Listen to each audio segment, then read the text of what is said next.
Okay, another topic I'd like to go over with you guys is it's a type of conditional probability. It's called Bayes' theorem, and it involves. Well, let me go through it. We let's say you have 100% of all your people, and let's say that some of these people are sick with some disease.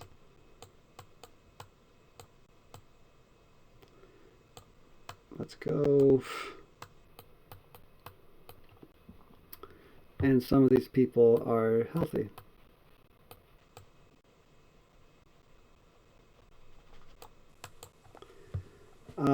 And this is one where, let's say there's relatively few people who are sick. Let's say 10%, or even, let's say even smaller.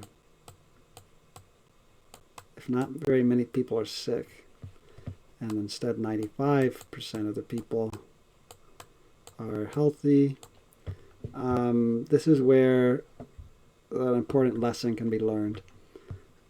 So here we have, Jesus,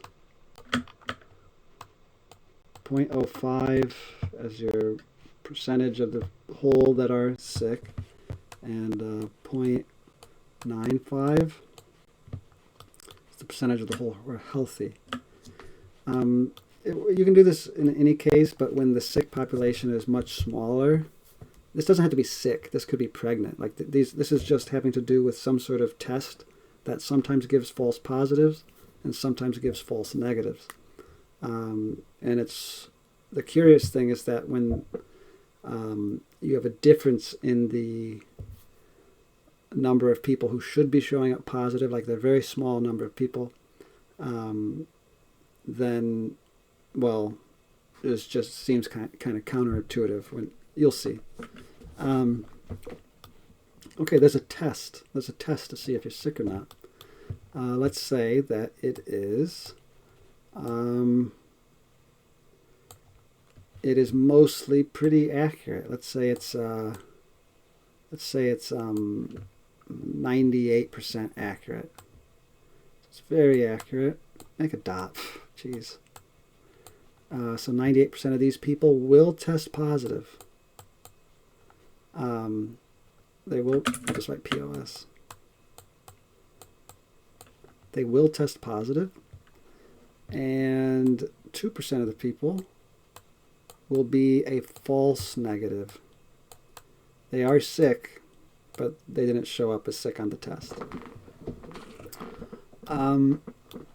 Then there are the healthy people, and let's say there's a 5% chance of a false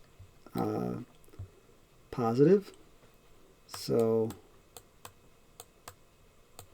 there's a positive and a 0.05 5% false positive rate, and a 95% accuracy for healthy people. So they will be measured as negative, not sick. Okay, so the idea here is that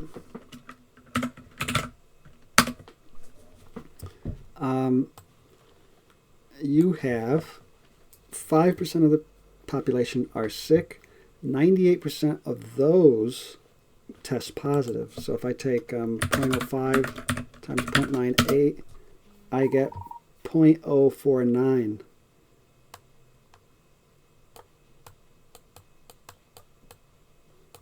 So about 4.9% of the population will be true positives. They'll test positive because they are sick.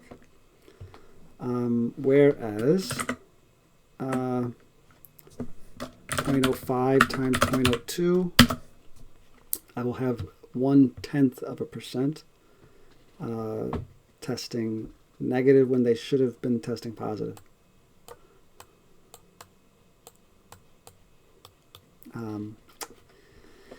I'm just multiplying 0.05 by 0.98, 0.05 by 0.02. As you go down one of these branches, you just multiply those numbers to get to the final percentage of the total people who are in each group.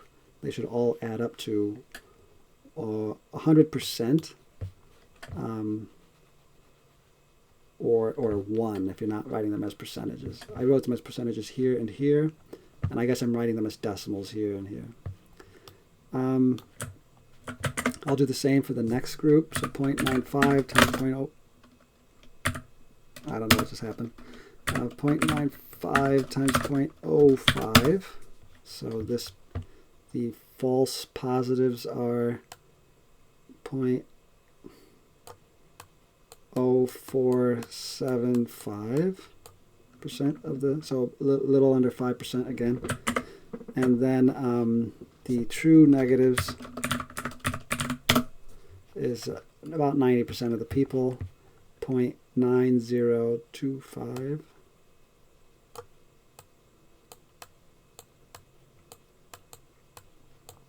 Okay. So that's that. Now, just to say that this is the probability of, let's say, A. The probability that you're sick. So A means you're sick. Let me make that a little better. This is called, the probability of getting a positive result is this plus this. So that would be probability of B would be this and this. The probability of testing positive given that you are sick, so only from the sick people, the probability of testing positive are is this number here. This means the probability of B given A. So assuming that A is already the case, you're already up this branch, the percentage of these guys that go this way is written like this, where the bar is read given that, given that you're in the A group. This could be, well, I won't go into that, but so what's often the case, though, is people want to know, okay, let's say I test positive for something. Do I have it? Do I actually have it? Well, let's take a look. And this really is significant, even when you have really nice accuracies. So if you're sick, 98% of the time will tell you that you're sick. If you're healthy, 95% of the time will tell you that you're healthy. But the effect is really a problem when the population that's sick is very small, because then all those people are actually just a small number of people. And the small number of misfires down here will actually translate to a relatively big number of people. So all the people who tested positive are over here. These were the real positives. These were the false positives. So everybody who got positives, that will be 0.049% of the people, real positives, and look at almost half the people who were tested positive don't have it.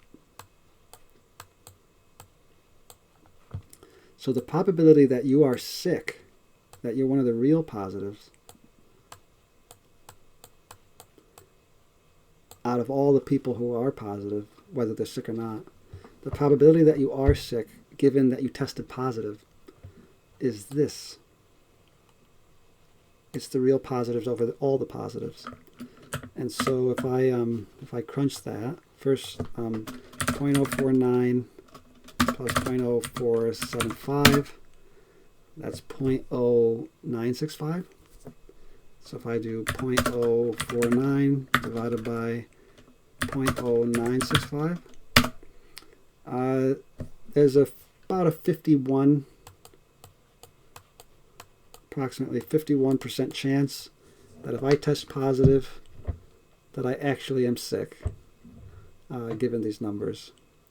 So just because a test has a very high accuracy when you're sick and a very high accuracy when you're not sick, if there are monumentally more people who are not sick than sick, being tested positive is about a coin flip in terms of its accuracy. You're as likely to be not sick as you are to be sick, even given the great accuracy of the test.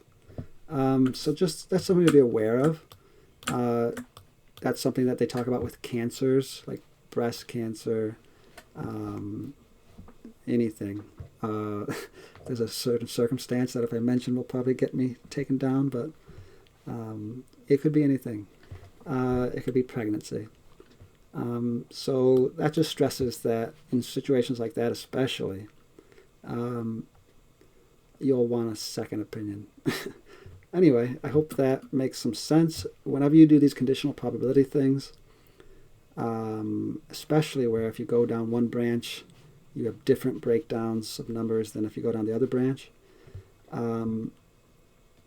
You're drawing these tree diagrams is very helpful.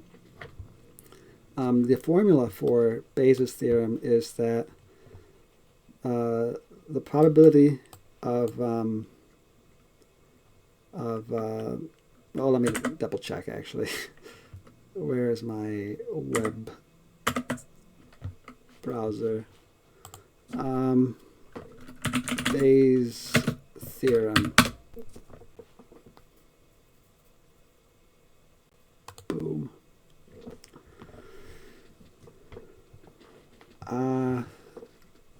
Oh, I guess it's a little bit more complicated. That's not what I was going for. I guess I wasn't going to show you Bayes' theorem exactly. I was going to just show you this tree diagram thing.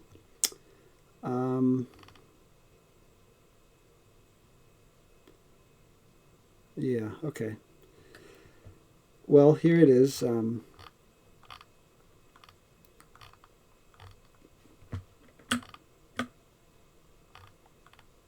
know if you can see that. So this is the probability that you are sick, given that you tested positive, equals the probability that you're positive, given that you're sick, times the probability that you're sick, divided by the probability that you're positive. I guess that's a little bit more confusing than what I thought, but this is mostly what you're going to be using that for at this stage in the game. I'm mostly just going to give you questions that if you get tested positive, what probability is it that you really are sick, that this is a real positive. So it's mostly what I outlined here that you're going to be using right now. Yeah, I hope that makes sense. I guess that's about it. All right, you guys have a good day, and talk to you later. All right, bye.